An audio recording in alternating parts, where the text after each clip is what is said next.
1809년 어떤 특별한 곳에 이 김정희는 갈 수가 있었습니다. 어디? 바로 이곳에 다녀온 후 추사 김정희는요, 호랑이 등에 날개를 단 듯 정말 자신의 재능과 뜻을 마음껏 펼치고 다녔습니다. 어딘지 바로 확인해 보시죠. 이곳이 어디냐? 바로 북경 중심에 자리했던 커다란 시장 유리창입니다. 유리창? 아니, 시장 이름이 유리창입니다. 그러니까요. 왜일까요? 유리를 유리. 파는 걸로 유명해가지고. 오, 아주 접근 좋았습니다. 네. 황실과 궁전에 쓰이는 그 유리 기와를 굽고 공급하던 유리 공장이 여기 있었거든요. 유리를 만드는 공장이란 뜻의 유리창으로 불리게 된 겁니다. 아, 유리.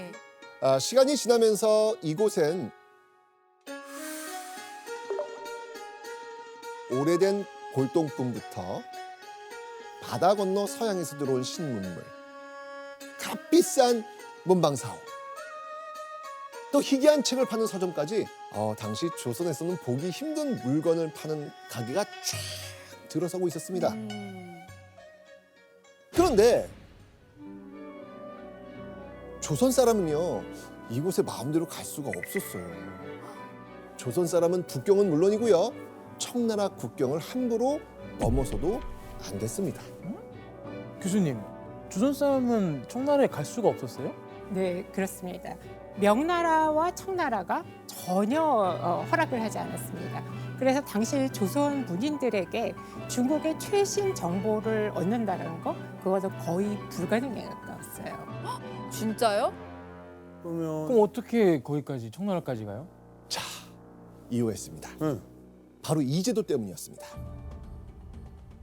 읽어보시죠. 자제공관. 자제공관. 네, 자제, 즉 아들이나 가까운 친인척을 군관으로 임명해서 사행단을 보필하게 하는 합법적 제도가 이 당시에 있었던 거예요. 자, 그렇다면 조선 조정에서는 왜 이런 제도를 만들었을 것 같아요? 이거 내 자식들 견문 넓히고 데리고 와서 구경시켜주고 싶어서 딱 만든 거 아닐까요? 왜냐하면 자제군관이라는 직책을 빌미로 해서 조선의 젊은 문인들에게 청나라로 가서 견문을 넓힐 기회를 주고자 했던 겁니다. 자제군관 제도는요, 명문가 사대부 중에서도 극히 소수에게 주어진 정말 특혜였습니다. 아, 집안이 좋았구나. 자, 그럼 느낌이 좀 오시죠, 지금? 아, 그래요? 이 김정희 집안이 얼마나 대단했는지 한번 보시죠. 아, 느낌 오지 않습니까? 왕가. 바로 추사 김정희의 증조 할아버지 김한 씨는 조선의 21대 왕 영조의 사위였습니다. 아, 즉 김정희 집안은요, 조선 왕의 사위 집안이었던 겁니다. 사위였구나. 게다가요, 이 김정희 집안과 영조의 인연이 또 한 번 깊어지는 일이 생깁니다. 영조의 두 번째 비 정순 왕후가 바로 경주 김씨, 김정희 가문의 사람이었어요. 이렇게 두 번의 혼인으로 영조와 든든하게 얽힌 추사 김정희 집안은 로열 패밀리, 로열 패밀리로서 정말 오랫동안 부와 명성, 권력을 누리게 되는 겁니다. 오. 그래서 추사가 24살이 된 1809년 당시 예조 참판 종이품 당상관이었던 김정희의 아버지 이 김노경이 아들 김정희를 자신의 개인 수행원으로 뽑아서 북경으로 데리고 간 거예요. 오. 아. 청나라 드림이네요, 청나라. 그렇죠. 휘황찬란한 신문물이 가득한 북경에 가게 된 김정희. 자, 여러분이 김정희라면 어떤 기분이셨겠습니까? 지금은 뭐 우리나라가 어떤 나라에 유학을 가도 차, 비행기, 뭐 이렇게 뭐 아파트, 빌딩 이런 게 거의 비슷한데 그 당시 우리나라랑 그쪽 발달된 이게 좀 차이가 크다면 너무 놀랍고 그렇죠. 맞아요. 그냥 앞으로 살아가는 이 생각 자체가 달라질 수 있는 큰 기회죠. 추사 김정희는 누구보다 들뜨고 흥분했을 겁니다.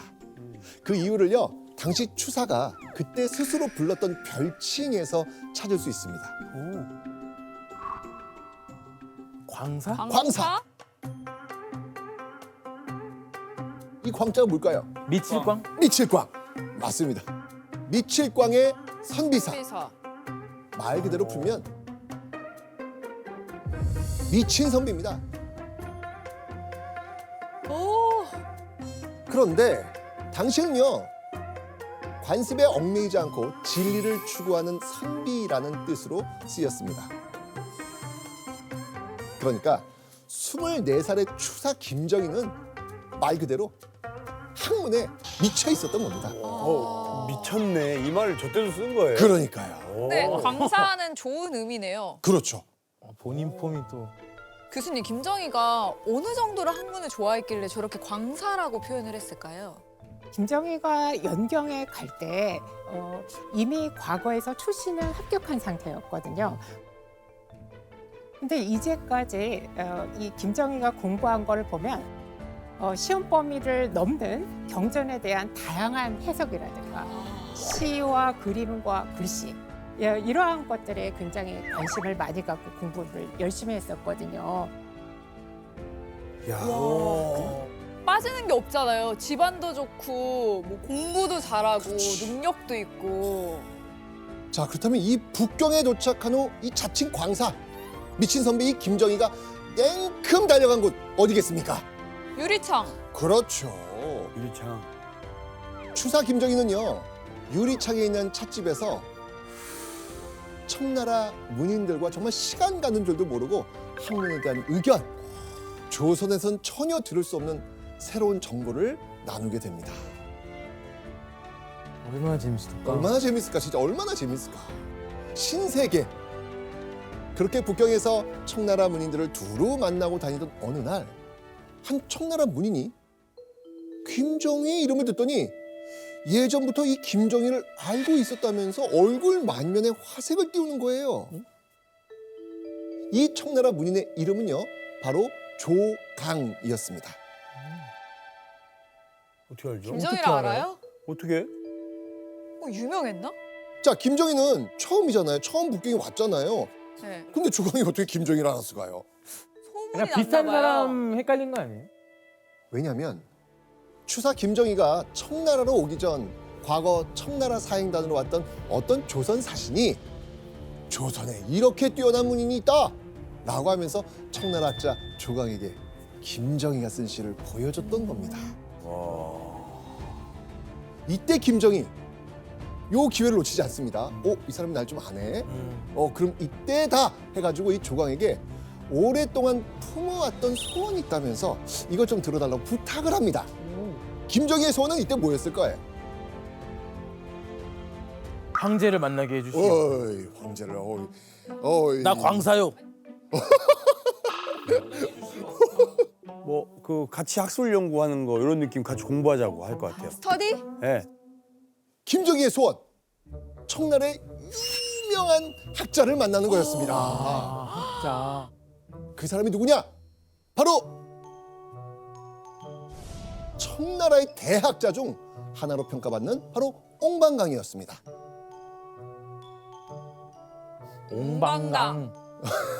이름이 뭔가 아주 무술하게 생긴 이름. 느낌 옹방. 옹방강. 김정희는요, 조선에서 바로 이 옹방강의 글씨를 모으고 그의 서체를 연습하는가 하면 언젠가 옹방강을 만나는 그 꿈을 꿀 정도였습니다. 맞아, 그럴 수 있어요. 축구하는 어린 친구들도 손흥민 선수 만나고 싶어요. 그렇죠. 그거예요, 그거. 그거구나. 그거예요, 그거. 진짜 저 그 느낌 알아요. 그래요. 내가 늘 관심 갖고 늘 보고 하는데 그쪽에 제일 탑 그렇죠. 만나고 싶죠. 그렇죠, 그렇죠. 맞습니다. 그런데요, 김정희가 이 소원을 이루게 됩니다.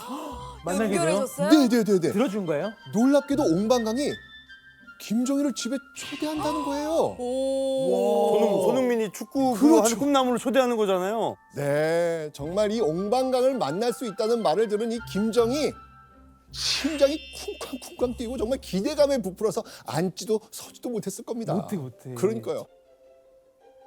잠도 못 자, 잠도 못 자.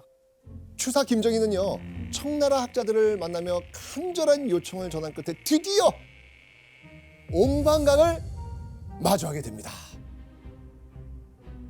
24 추사 김정희는 그 짧은 북경 유학을 마치고 조선으로 돌아옵니다. 자, 그런데요 청나라에서 돌아온 김정희가 어느 날 해발 560m가 넘는 암석 봉우리를 오르기 시작합니다. 왜요? 자, 김정희가요 위험천만한 암벽을 오른 이유는요 오로지 산 꼭대기에 있는 미스터리를 밝혀내기 위해서였습니다.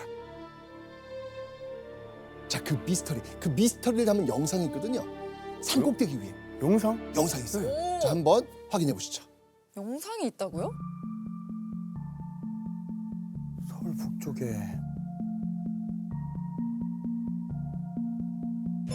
와. 우와. 아, 저 산이요? 오. 관상? 관상. 멋지다.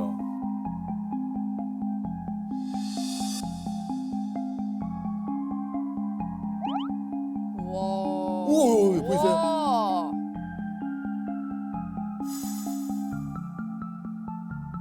저 정상에 오, 비석이 예, 있어요? 예, 예. 뭐 쓰여 있는데요? 우와. 오. 자, 추사 김정희가 밝히려 했던 미스터리. 이건 바로 진흥왕 순수비였던 겁니다.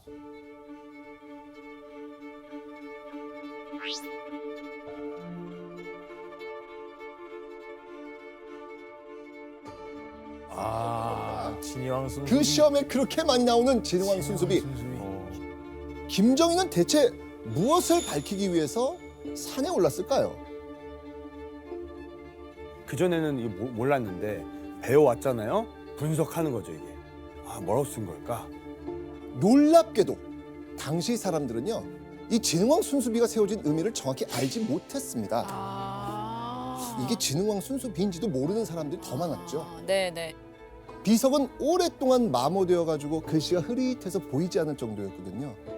남아있던 글자도요 두꺼운 이끼에 가려져서 보이지 않았습니다. 그래서 어떤 사람들은요 글자가 보인다 안 보인다? 안 안 보여요. 보이니까 이건 글자 없는 비석이라는 뜻의 몰자비라고 부르기도 했습니다. 모르니까. 모르니까. 혹은 이성계 왕사였던 무학대사가 북한산 근처를 수도로 정하려고 했다. 이걸 알리려고 했던 표지석이다. 이렇게 잘못 알고 있었던 거예요. 그런데 이때 이 추사 김정희가 이 비석의 이끼를 닦아내고 탁본을 뜬 겁니다. 우와. 오. 탁본을 딱 떴더니 총 12행으로 이루어진 비석에서 알아볼 수 있는 글자가 얼마 되지 않은 거예요. 이 시간이 뭐 거의 뭐 1000년 가까이 되는 그 너무 시간이니까. 지났죠. 그런데 군데군데 이 손상된 글자 사이에서 익숙한 단어가 보입니다. 1행에 태왕이란 글자 보였고요. 5행에서 충신정성이란 글자 보였고요. 7행에 도인 이런 글자가 보인 겁니다. 그런데 이 단어들은 북한산 진흥왕 순수비보다 먼저 발견되었던 함초령 진흥왕 순수비의 탁본에서 본 것과 같은 단어였던 거예요. 진짜 광사예요, 광사. 그걸 본 김정희는 그럼 북한산의 비석도 진흥왕에 관련된 비석이 아닐까라고 생각을 한 거죠. 김정희는요. 이후에도 암벽을 올라가지고 비석을 탁본하고요. 다른 비석과 역사 기록을 대조하기 시작합니다. 그러니까 퍼즐을 맞추기 시작하는 거예요, 지금요. 글자 퍼즐을. 김정희는 약 1년여의 그 세심한 연구 끝에 비석에서 무려 68자를 찾아가지고 해석해냅니다. 집념이 대단하네요. 그렇죠. 그리고 희미했던 제일 첫 행의 한자, 참진자. 이 참진자가 진흥왕의 진짜임을 확신한 후에야 이거 비석 진흥왕 순수비야 라고 공표를 한 겁니다. 와. 대단하죠. 교수님, 그러면 김정희가 진흥왕 순수비를 찾아낸 거예요? 그 이전에 서유구라는 학자가 10글자를 해독하고 그래서 진흥왕 순수비라고 이름을 붙였었거든요. 그런데 더 이상은 연구가 없었습니다. 그래서 내용이 뭔지, 그 역사적인 의미는 또 뭔지 이러한 것들을 세밀하게 학문적으로 연구한 사람은 김정희가 처음인 거예요. 와. 와. 그리고 김정희는 이제 자신의 성과를 문헌비고 우리나라의 문화재를 기록해 놓은 중요한 문헌이 있는데 거기에 당연히 순수왕비는 오류로 기록이 돼 있을 것이고 그 오류를 바로잡았습니다. 그래서 지금 교과서에 이 비석이 진흥왕 순수비라는 것, 그 내용이 뭐라는 것이 기록되어 있는 거예요. 그래서 우리가 그걸 배우는 거예요. 약간 보물 발견한 것처럼. 그리고 조선에서 최초로 밝혀내고 있는 거잖아요. 그렇죠. 맞습니다. 당시 김정희가 한 일이 기록으로 남아 있거든요. 동현 씨가 한번 읽어주시죠. 네. 이는 신라 진흥왕 순수비인데 병자년 7월에 김정희가 와서 읽었다. 아, 이렇게 기록이 남아 있는 거예요. 네.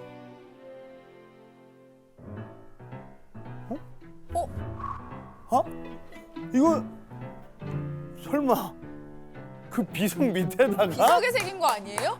맞습니다. 스스로 자랑스럽고 대견했던 나머지 진흥왕 순수비 옆면에 자신이 한 일과 김정희 이름을 새겨놓은 거예요. 이거 굉장히 요즘스러운데요? 요즘 그렇게 이제 새기면 이제 철컹철컹입니다. 맞아요. 네. 안 되죠, 안 되죠. 그렇죠. 김정희는요, 이 추사체를 만든 서예가였을 뿐만 아니고요, 역사에 큰 획을 그은 금석학자이기도 했던 겁니다. 자, 그런데 여러분들, 김정희가 당대의 금석학자, 서예가로만 이름이 높았을까요? 근데 사실 지금까지도 이 직업이 뭔지 정확하게 조금 약간 모르겠어요. 뭔가 다양한 걸 할 것 같아. 학자? 자, 김정희는요, 학문뿐 아니고요, 정치적으로도 성공가도를 달리고 있었습니다. 정치요? 34살에 과거에 급제하더니 예문관, 춘추관, 홍문관에서 차례로 일합니다. 40살이 되어서는 종호품, 시강원 문학에 오릅니다. 41살 때는 또 암행어사가 돼서 부정 관리의 어떠한 비리를 밝혀내기도 하고 그래서 그 다음에는 또 정삼품이라는 굉장히 높은 품계를 받게도 됩니다. 이렇게 될 수 있었던 데는 정순왕후의 비호가 있었기 때문이죠. 김정희는 순조와 효명세자의 측근으로서 권력을 유지해 왔던 것입니다. 야, 완벽한데요? 그러니까요. 다 할 줄 아는 사람이. 이보다 완벽한 사람이 어디 있겠습니까? 야, 와,